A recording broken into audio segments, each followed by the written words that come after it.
A salesman reached out to me who works for a small lighting company in North Dallas, DFW area, and mentioned that his company tried to jump straight from handwritten warehouse orders to a real-time inventory system, and it almost broke their operation.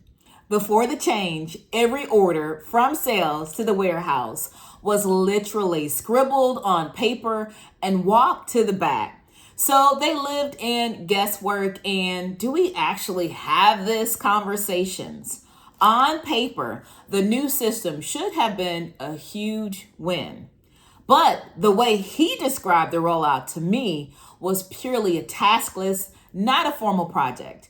They handed it to the warehouse supervisor because he knew the service process and the product and asked internal sales, the office manager, whoever was available to track tasks. So there was no written scope, no clear one definition of done, no real timeline, just a growing list. Count aisles, meet the software rep, test scanners, update pick tickets, train sales.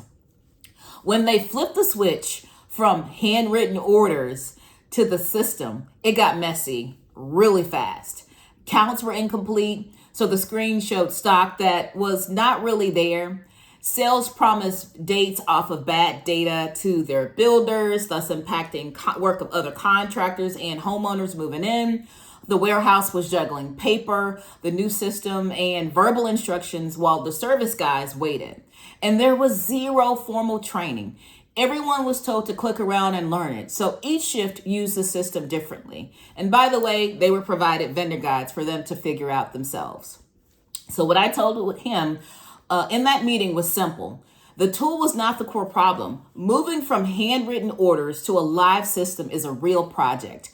Without a project manager to own scope, sequence, training, and risk, they had just traded one kind of madness or chaos for another one.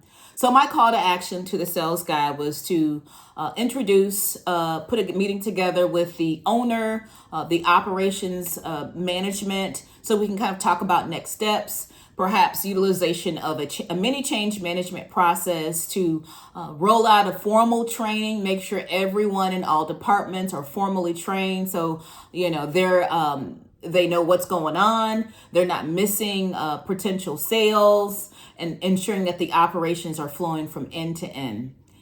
If I also mentioned to them that joining the project room is a way for them to connect with like-minded small to mid-sized business owners, founders, ops leaders, operators, etc. for cases just like this. It is totally free.